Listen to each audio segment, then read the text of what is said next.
I regret moving alone into this apartment. I recently moved into a small, old apartment in a quiet town. The rent was cheap, and the place had a certain charm if you ignored the creaky floors and the occasional draft. I didn't mind. It was just me and my cat, Luna. But soon, I realized something was off. It started with the whispers.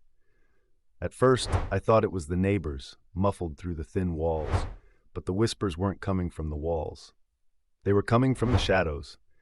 Late at night, as I lay in bed, I'd hear them, soft, unintelligible murmurs that seemed to float from the dark corners of the room. I couldn't make out what they were saying, but they filled me with a sense of dread. Luna noticed it too. She'd sit and stare at the shadows, her fur bristling, her eyes wide.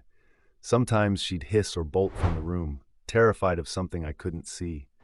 It unnerved me, but I tried to brush it off. Maybe the place was just old and creaky, and Luna was reacting to that. One night, the whispers grew louder. They filled the room, circling me like a swarm of invisible insects. I couldn't move, couldn't breathe.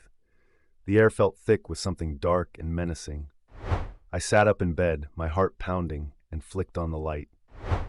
The whispers stopped, but the feeling of being watched didn't go away. I began to dread nighttime. The whispers became more frequent, more insistent. They seemed to be calling my name, urging me to listen. I started losing sleep, too afraid to close my eyes. Every time I did, I felt like something was standing over me, waiting for the moment I drifted off. Then, one night, it escalated. I was lying in bed, wide awake, when I saw it, a shadow, darker than the others, moving on its own. It slid across the wall, inching closer to my bed. My heart raced as it stretched toward me, a black, formless mass that seemed to pulse with malevolence. I couldn't move. I couldn't scream. The shadow loomed over me, and for the first time I understood the whispers. They weren't just noises. They were voices, countless, tortured voices, all begging for help, warning me to leave. But it was too late.